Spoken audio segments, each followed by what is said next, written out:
일본의 공세가 진행되는 동안 태평양의 연합군은 독일과의 전쟁의 우선순위를 두기로 정하고 태평양 전쟁은 미국 합동참모부가 단독으로 관할하기로 결정합니다. 진주만에 본부를 둔 체스터 니미츠 대령은 일본을 적극적으로 공격하고자 제임스 둘리틀 대령이 이끄는 B-25기 16대를 항공모함을 이용해 파견해 도쿄 공습을 개시합니다. 이 공습의 피해 자체는 크지 않았으나 일본의 수도 항복판을 폭격하여 공포심을 주었으며 일본 내에서는 이로 인해 미드웨이를 공격해 항공모함을 격파해야 한다는 의견이 힘을 얻게 됩니다. 일본군은 이를 위한 준비로 뉴기니아 남해안의 포트 모르즈비로 출격하지만 감청으로 이를 파악한 연합군도 사노해를 향해 병력을 파견하며 사노해 해전이 발생합니다. 일본군은 이 전투에서 항공모함 렉싱턴을 침몰시키고 요크타운을 손상시키며 전술적으로는 승리했지만 경항모 쇼호가 침몰되고 대형 항모 쇼카쿠가 손상되며 포트 모르즈비 공격작전이 취소되고 맙니다. 이로 인해 이후 미드웨이를 공격할 일본군 전력이 약화되고 연합군은 뉴기니아에 병력을 파견할 수 있는 여유를 얻을 수 있었습니다. 이후 벌어진 미드웨이 해전은 일본군의 압도적 우세로 진행되던 태평양 전쟁의 전황을 바꿨습니다.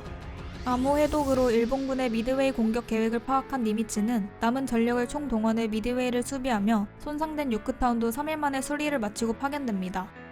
이 전투에서 미군은 일본 기동함대의 항모 4척을 모두 격침시켰으나 요크타운도 일본 잠수함에 의해 결국 격침당합니다. 이때 발생한 손실로 일본은 뉴칼레도니아, 피지, 사모아를 점령하려던 계획을 포기했으며 항공모함 격침을 위해 포트 모르즈비를 점령할 필요성은 커졌음에도 자신들의 항공모함을 잃어 상륙이 불가능해집니다.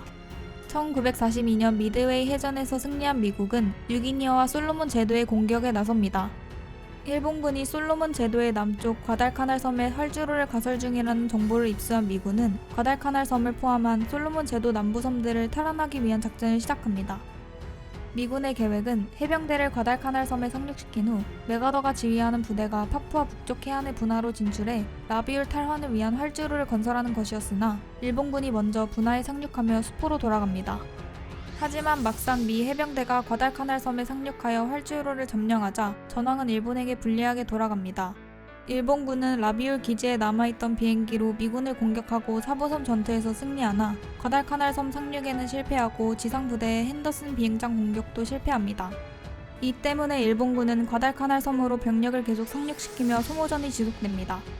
일본은 1943년 과달카날에서 철수할 때까지 많은 숙련 조종사들과 항공기를 잃었고 전쟁이 끝날 때까지 이 손실을 회복하지 못했습니다.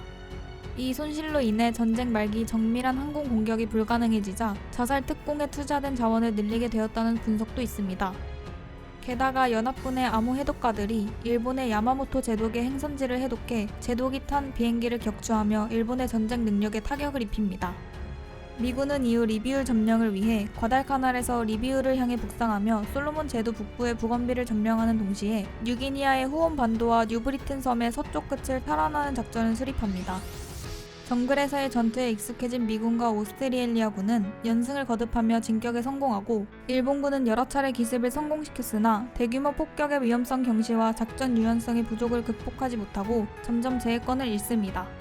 그 와중에 섬에 갇히게 된 일본군은 항복은 없다며 전멸하는 순간까지 총검을 들고 돌격하여 병력 손실이 가속됩니다. 진주만 기습 당시 미군은 태평양에 항공모함 3척만을 가지고 있었지만 1943년 말에는 엄청난 공업력을 바탕으로 항공모함 17척에 전함 12척을 보유합니다. 미군은 이 전력을 동원해 태평양 섬들과 마셜 군도의 일본군 기지에 공습을 개시합니다. 해군이 중부 태평양에서 빠르게 진격하자 메가더 또한 애드미럴티 군도의 로스 네그로스를 점령하는 성과를 올립니다. 이후 연합군에서 리비울 공략을 포기한다는 결정을 내리자 메가더는 뉴기니아 북쪽 해안의 병력을 상륙시켜 메와크 지역의 일본군을 고립시키는 작전을 실시합니다.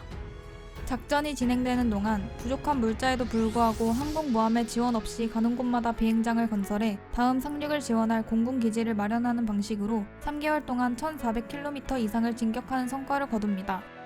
그동안 해군은 마리아나 군도를 점령해 비행장을 건설하여 일본 본토 폭격을 위한 전초기지를 마련함과 동시에 전투 과정에서 일본군의 항공모함 3척을 격침시킵니다.